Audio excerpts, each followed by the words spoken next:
Hey everyone, welcome to another Living Life Naturally podcast. Today my guest is Melissa Phillipoff, and she is a life purpose and motivation coach. New Year is a wonderful time as we begin the year to get motivated, right? And she is passionate about guiding women along the path of self-discovery and helping them develop into the very best version of themselves, and also to find their inner spark. So it's her mission to empower those in her community and those she works closely with to become fully confident in their own unique values so they can find their purpose, follow their passions, and design the life they were truly meant for, one full of abundance and joy. So, following the defeat of her own demons, her battles with confidence issues, depression, medical challenges, infertility, Melissa is frequently asked to speak publicly, sharing what's worked for her to inspire her audience to overcome their own difficulties and hardships and to never give up their goals and dreams. So, Melissa actually lives in Edmonton, Alberta, so she's probably a lot colder than I am today.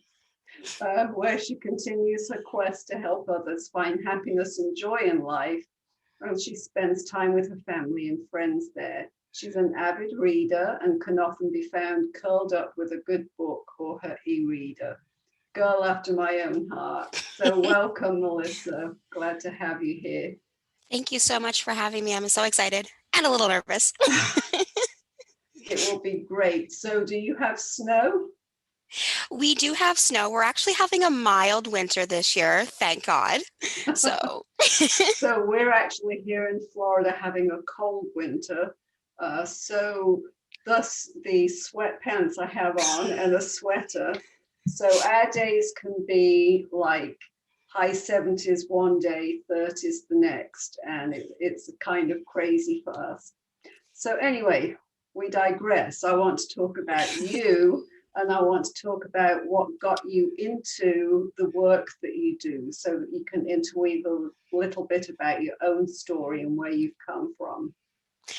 for sure, growing up, I had never heard of life coaches, and that was something new that I had learned about. And, dealing with confident issues growing up, especially as a plus size girl, you're constantly dealing with judgment from people. And then my mid to late 20s, I developed some health issues, and dealing with that, with depression and dealing with confidence issues in regards to that, I made that conscious decision. I needed to wake up and deal with, what was going on with me, with my health, with my mental health. And I had actually came across a couple women's support groups that, offered classes on building your confidence, connecting with yourself. And I actually encountered a life coach through that, and I started working with her. And that's how I found her. And she had helped me a lot with the issues that I was dealing with. And throughout our journey, she was like, Melissa, you've already been doing this for so long, and you're so passionate about this subject that, as you're working through your own things, this is something that you can do. And as an avid reader, even in my late teens and 20s, I've always loved reading professional development books and, biographies. And I love to research things. And just for me and my coping mechanism, learning that is something that helps me. And when you're going through these things, so often you feel alone, that I wanted to give women somebody there who can help them, but also be that support to them, to let them know that you're not alone. And it doesn't matter what age you are, that we're all going through the same thing. And we need that people out there who can help support us with the knowledge, but also just say, you know what, I'm your cheerleader. I'm here for you. You've got this. And that's what got me into the field, and that's what drives me to connect with women, is to be that support but that cheerleader also. Yes, so many of us deal with a lack of self-confidence from different things. So I was kind of in your situation. I remember going in, I had gallbladder surgery in the 80s, and in my medical notes, the doctor described me as grossly obese. So that really gives you a knock for your self-confidence. If you think Mm-hmm. that supposedly you are grossly obese, what does that mean? To me, that just puts it in terms of, as my mother used to say, oh, you look fat today. Yeah. So, little things that people say really take you down as opposed to building up your self-confidence. So how do you start with women, teaching them how to build that self-confidence? Well, I think the first step is owning your own voice. For me, you always have that negative voice in the back of your mind, and he never really goes away, but Mm, it's owning that voice and counteracting it. It's, finding ways to cope with it and say, you know what? I might be plus size, I might be fat, but I'm a good person. I am, positive. You're finding all of those good qualities about yourselves and reframing them. So one of the first things that we look at is our belief system in ourselves and the belief system that other people have provided us, and shifting those. And we look at our values and our belief systems and that inner voice, and we shift it. We'll find ways doing like journaling, visualization, mindset work. There's so many techniques out there that, we think that we're doing, but, we don't consciously keep it up. So we let that negative mm, voice in because we're like, oh, no, no, I'm doing this, but we're not actually letting it in. We're just doing the surface level. And that's one of the second things is we focus on is to stop focusing on that surface level. So often we're looking for those magic little pills that we mm. don't do the actual work. We're like, oh, yeah, yeah, we fixed it, but we actually haven't. And that's one of our major stumbling blocks that I work on with also. Yeah, and that's so very true because, say, people might come to me because they want to lose weight, but when you get into it, there's always a reason why you can't lose weight, or there's some stumbling blocks in there, whether it's weight loss, whether it's hormonal balance, whether it's self-confidence. It's always those stumbling blocks that we've got to recognize and learn to move out the way, right? Exactly. And it's, we're always so gung ho to start off and, we get all these great results. But as soon as you hit that first little stumbling block or that first little setback, that's when we stop. And that's when we actually have to push through and keep going. One of my mantras that I always say is every failure is a stepping stone to your next success. So even though you might not hit your goal for that week or that weigh in or whatever, that doesn't mean you failed. It just means that you have a little bit extra to push through and to go on. That, don't give up now. This is the perfect time to push yourself through and to keep going. Yeah, that's so true. So do you deal with a lot of people that have had trauma in their backgrounds and they have to deal with that as well? I do. I mean, I've worked with a lot of different people, but the core thing that we have is we all have that little voice inside us that we have to come with. And it's looking at that voice and seeing where it comes from, whether it's from childhood trauma or if it's from like a health concern or wherever it comes from, and coming to terms with it, but also not letting us defeat it, working through it at the same time as while working on other aspects that at the same time, they're kind Mm, of intertwined with each other, and you can work around it and through it at the same time. It doesn't have to be one or the other.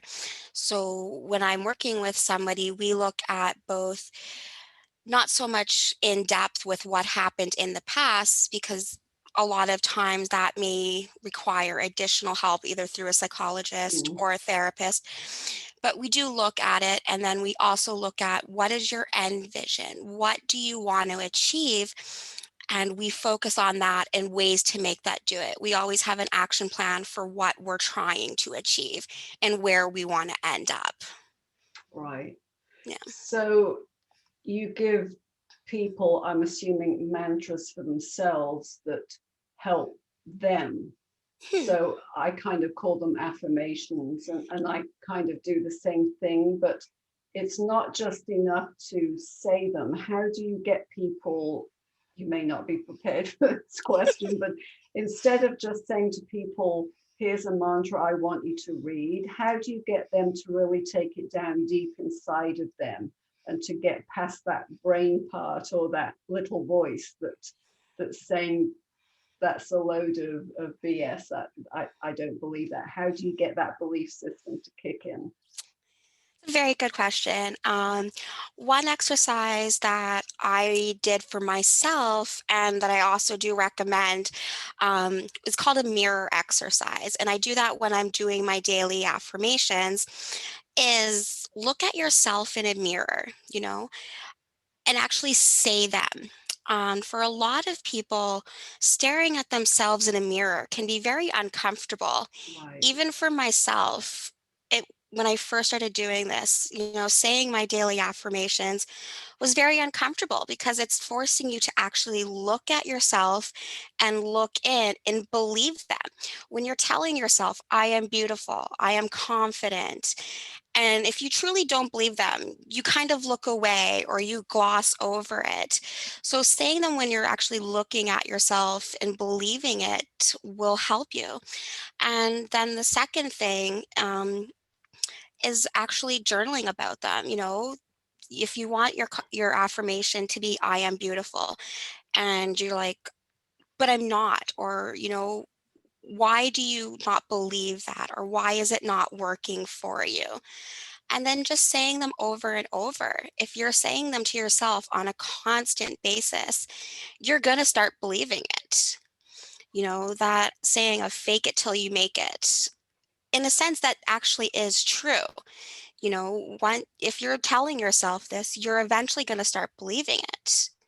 So those are all things that I focus on. And the affirmations are great for pickups. When I'm feeling low or if I'm doubting myself, I'll start saying them in my mind. And I could be walking down the street or going up an elevator and I'm, doubting myself, and I'll just stop myself mentally and just start saying them. And you get off and you start walking into that interview and you believe them. So it's all those things come together that will fix it for you. Mhm.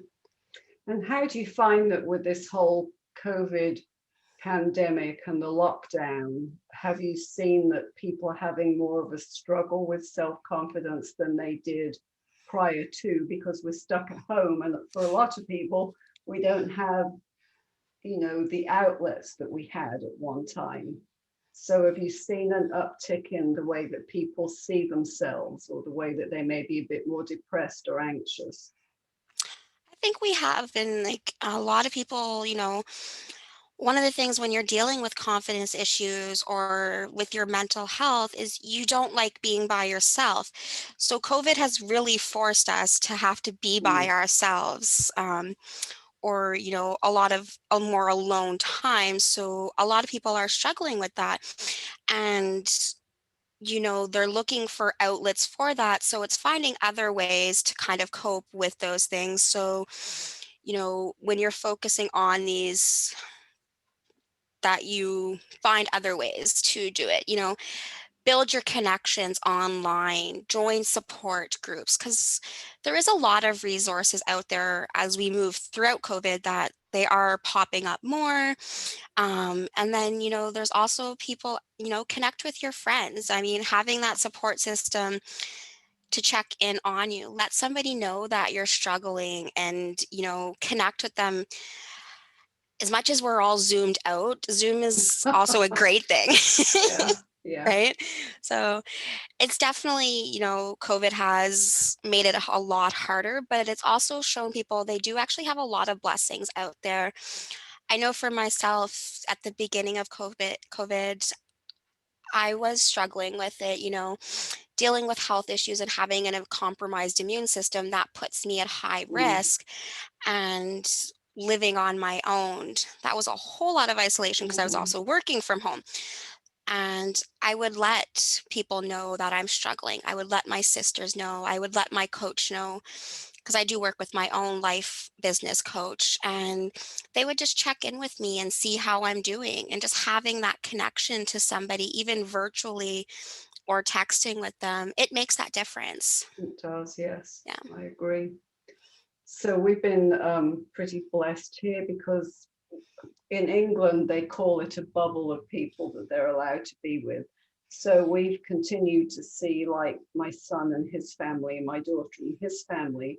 And I hear so many people say we've not even been able to see our grandchildren since Hmm. some of them since February, March. And I think I, I just don't know where I would be if I couldn't see my grandchildren. Sorry, my not my kids, but my grandkids. Yes. Yeah, so yeah, it is. And I would encourage people as well to reach out to somebody like you, somebody like me. That's to me what a life coach is there for, to help Hmm. people through these difficult times. But I want to kind of circle back a bit to your Yeah. life because you had issues with infertility and hormone imbalances. And, I talk to women in midlife who have hormonal issues. So, how did you personally deal with those hormonal issues? Did you have a natural way that you did it? For me, like I started dealing with my hormonal issues and my infertility in my late 20s. I actually found out when I was 29 that I was going into early onset menopause and Mm, premature right, ovarian failure. So since about then, I've been kind of dealing with it, and it is dealing with it naturally. So making sure that I'm eating healthy, getting out and doing walks, taking natural supplements, but also working with my doctors, um, with my medications with that so that, it's kind of an equal balance. Unfortunately, dealing with like lung issues, it makes it harder to do the mm, natural route, but, having that connection with my body and having that connection with my health actually really made me aware of my body and what I wanted to achieve with it and shifting that too. Because, as women, we're taught that we want families and, that's how we view ourselves as a woman. If you right, don't have children, that's kind of like, for me, that was a failure on my part. And, I had to learn that that's not a failure, that that's right. okay. And there's other ways out there, and learning to cope with that and to balance the lack of hormones and to, reshift it into something else. And it is really hard, whether you're going through it early in life or in midlife. Balancing hormones can be so difficult, and it can make you kind of, well, different women have different reactions, but some women get totally crazy going through that perimenopausal Mhm. stage. So I have actually found a few essential oils that help. But what kind of supplements would you take that you might recommend to people? I haven't really done too much on supplements for my end. That's something I have been looking at within like the last couple years. For me, it was, making sure my levels were balanced for, like folic acid or calcium. Mm, And those ones were huge for me because those were ones that my body did struggle with due to the complications. And, it was balancing those with vitamin D. And one that really helps me for a lot for both emotionally, like for anxiety and everything, is peppermint.